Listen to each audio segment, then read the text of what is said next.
I need to tell you something about the night my best friend's wedding almost didn't happen. Not because of cold feet, not because of family drama, because of what I found in the photos. My name is Ryan. I'm 23. I was the best man. The wedding was in September. Small ceremony, maybe 60 people. Outdoor venue about an hour outside Chicago. My best friend Marcus had been with his now wife Delia for 4 years. Good people, good relationship. The kind of wedding where everything actually feels right. I was the one taking candid photos throughout the day. Not the official photographer. They had one of those. Just me, on my phone, capturing the stuff the photographer misses. Inside jokes, drunk uncles, the groom crying during the vows when he thought nobody was looking. Marcus had asked me specifically because I have a good eye. His words. I took maybe 300 photos that day. I didn't look through all of them until 2 days later. The 240th photo stopped me completely. It was a shot of the reception. Round tables, candles, people eating and laughing, Marcus and Delia at the head table. I remember taking it. Candid wide shot, nothing special. But in the back of the frame, at the edge of the crowd, standing between two tables near the venue wall, was a man I didn't recognize, which wasn't strange by itself. 60 guests. I didn't know everyone. What was strange was that he was looking directly at the camera, not in a caught-off-guard way, deliberately, like he'd been waiting for me to take the photo, and he was the only person in the entire frame not in motion. Everyone else was mid-laugh, mid-bite, mid-conversation. He was completely still, and he was looking at me specifically. That's the only way I can describe it, not at the camera, at me. I scrolled forward. He was in the next photo, same position, same stillness. I'd taken that shot about 4 minutes later from a completely different angle. He should have been obscured by a table. He wasn't. He'd moved, somehow, into the exact position where I'd catch him again. He was in 11 photos total. Always still, always looking. Always exactly where my lens would find him. I didn't remember seeing him once during the actual day. I sent the photos to Marcus that night and asked if he knew who the man was. Marcus looked through them and called me within 5 minutes. His voice was strange. He said he didn't recognize him. He said he was going to ask Delia. He called back 20 minutes later and told me Delia had gone pale when she saw the photos. She said she didn't know him either, but she said something that made no sense to me at the time. She said, "Why is he always standing near Ryan?" I went back through all 11 photos. She was right. In every single one, regardless of where I'd been standing, regardless of the angle, he was oriented toward me. Not toward the couple, not toward the ceremony or the food or the dancing, toward wherever I happened to be standing with my phone. I had spent an entire wedding day being watched by someone I never once noticed. I couldn't sleep that night. I kept opening the photos and staring at his face. Mid-40s, maybe. Dark jacket. Nothing remarkable about his features except that in every photo he had the same expression. Not threatening, not angry. Something closer to patient. The way someone looks when they've been waiting a long time and have accepted that waiting is simply what they do now. 2 days later, I got a voicemail from a number I didn't recognize. I almost didn't listen to it. I almost deleted it as spam. I don't know why I didn't. I pressed play and held the phone to my ear and heard a man's voice, quiet, unhurried, say 4 words before the message cut out. He said, "You almost saw me." I called the number back immediately, disconnected. I called my carrier and had them trace it. Unregistered prepaid phone, purchased with cash, no location data. I sent the voicemail to Marcus. I don't know why I sent it to Marcus. I think I just needed someone else to hear it. He listened and said nothing for a long time and then said, "Ryan, do you want to stay with us for a while?" I said no. I wish I'd said yes. That night I went through every photo I'd taken in the past year. Every single one. It took me 4 hours. I found him in 7 other sets of photos. A birthday party in February, a rooftop bar in April, a concert in June, a barbecue in August, 2 weeks before the wedding, always the same, always still, always at the exact edge of frame, always looking at me in that particular patient way. He had been at 7 separate events in my life, and I had never once noticed him in person, only in the photos. I started thinking about what that meant. Either he was extraordinarily skilled at not being seen, or there was something about photographs specifically that caught him. Something about the camera. Like whatever he was, he didn't fully exist in the way the rest of the world existed, and the camera was picking up something the human eye couldn't register. I know how that sounds. I'm telling you anyway. I called my older brother that weekend. He's 31. We're close, but not the kind of close where we talk every week. I told him I had a weird question and explained what I'd found. He didn't say anything for a moment. Then he said, "What does he look like?" I described him. Mid-40s, dark jacket, very still. My brother was quiet for so long I thought the call had dropped. Then he said, "Ryan, I need to show you something. Can you come over?" I drove to his apartment the next morning. He had a shoebox on his kitchen table. Old photos, the printed kind, the kind your parents keep in shoeboxes. He'd taken it from our mother's closet years ago after she moved and had never really gone through it. He pushed it toward me. He'd already found the one he wanted me to see. He set it on top. It was a birthday party. I was maybe 4 years old in the photo, sitting in front of a cake with candles. My mother behind me, relatives around the table. I didn't remember the party. I barely remembered being 4.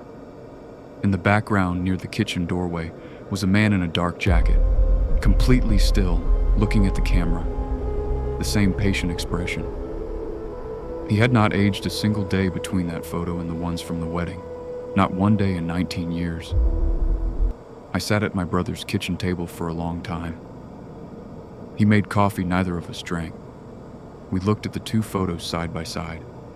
Same man, same stillness, same eyes finding the camera with that particular quality, that quality I'd been trying to name since I first saw it.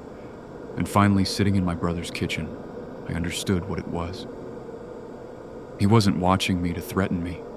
He wasn't watching me because he wanted something. He was watching me the way you watch someone you've been assigned to. The way a person watches something they are responsible for. Like he was keeping track. I went to my mother that evening. I didn't show her the photos immediately. I asked her first if she remembered anything strange from when I was very small. Anything unusual. She frowned and said no. I asked her specifically about the birthday party, the one from the photo in the shoebox. She said she remembered it. I asked if there had been anyone there she didn't recognize. She stopped. She set down what she was holding. She said, very carefully, "Why are you asking me that?" I showed her the photo from the shoebox. Then I showed her the wedding photos on my phone. I watched her face while she looked at them. She didn't react the way I expected. She didn't look shocked. She looked like someone who had been carrying something heavy for a long time and had just been given permission to set it down. She told me that when I was 4, I had a serious accident. I'd fallen badly at a playground, head injury, and they'd rushed me to the hospital. It was touch and go for a few hours. She said those were the worst hours of her life. She said while she was in the waiting room, a man sat down next to her. Dark jacket, mid-40s, very still. She said he didn't say anything for a long time. Then he said quietly that I was going to be fine. She said she asked him how he knew, and he said he'd been watching me for a while, and he wasn't done yet. She said the doctor came out 20 minutes later and told her I was going to be fine. When she turned to say something to the man, he was gone. She had never told anyone because she had no idea what to say. She had filed it somewhere in her memory as a strange comfort from a stranger in a terrible moment, and tried not to think too hard about what it actually meant. I think about it constantly. Here is where the story should have ended. That's what I thought at the time. Strange man, mysterious guardian, connection to childhood. Unsettling but almost comforting in a way. Almost. Then I made a mistake. I went back through all 11 wedding photos one more time. I don't know what I was looking for. Closure, maybe. Something that would let me close the folder and move on. I was on the 9th photo when I noticed it. He wasn't looking at me in this one. In every other photo, his gaze tracked me precisely, followed my position across the venue with that patient, locked-in attention. But in the 9th photo, taken at 7:43 p.m., near the end of the reception, he was looking to the left of the camera. Not at me. Past me. At something directly behind where I'd been standing. I tried to remember what was behind me at that moment. I'd been near the edge of the dance floor. Marcus's relatives on my left, the venue wall on my right. I checked the photos taken within 3 minutes of that one, trying to reconstruct what was in that space. There was nothing unusual in any of them. Tables, guests, candles burning low. But in the 9th photo, the man's expression had changed. Every other photo, he looked patient, settled, assigned. In this one, he looked alert. The way an animal looks when it hears something in the dark that it recognizes as a threat. Something had been standing behind me at that wedding. Something he was afraid of. I sat with that for 3 days before I did the thing I should not have done. I went through the shoebox photos again. All of them. Not looking for him this time. Looking at what was around him. Looking at the spaces he occupied and what occupied those same spaces nearby. I found it in a photo from a family Christmas.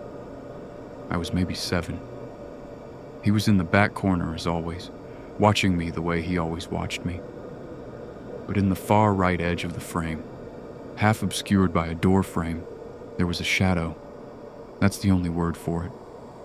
A dark shape, roughly the height and outline of a person, but with no one casting it. No body attached. Just a shadow standing in a doorway at a family Christmas, falling across the floor in the wrong direction, away from every light source in the room. He was looking at it, not at me, at the shadow. And his expression in that photo was the same expression as the 9th wedding photo. Not patient, not assigned, alert, watchful in a different way entirely. Watchful the way you watch something you were trying to keep at a distance. I found the shadow in 3 more photos after that. Always at the edge, always detached from any body, always falling in the wrong direction. And in every photo where the shadow appeared, he had stopped watching me and turned toward it instead. Like whatever he was doing, whatever he had been doing for 19 years, part of it was keeping something else away. I don't know what the shadow is. I don't know how long it's been there. I've looked through every photo I've ever taken, and I can't find it in anything recent, but I also didn't know to look for it before, and I'm not sure I was looking at the right things. Marcus called me last week. He said the professional wedding photographer had delivered the final gallery, 412 photos. He said he'd gone through all of them because of everything I'd told him. He said the man in the dark jacket wasn't in a single one. Only in mine. Only in images I took myself. And then he said, very quietly, "Ryan, there's something else. In one of the professional shots, right behind where you were standing near the dance floor. I don't know what it is. I don't know how to describe it. It doesn't look like a reflection, and it doesn't look like a lighting problem." He sent me the photo. I've looked at it for a long time now. There's a shadow in the background. Tall. No body attached, falling in the wrong direction. He isn't in the photo. The man who spent 19 years watching me isn't anywhere in those 412 professional shots. But the shadow is. And for the first time in any photo I've ever found, it isn't at the edge of the frame. It's close. It's right there behind me, closer than it's ever been in any image I've found. And I'm standing in front of it completely unaware, laughing at something Marcus said, and it's close enough that if it had arms, I think it would have been able to reach me. I don't know what the man in the dark jacket was protecting me from.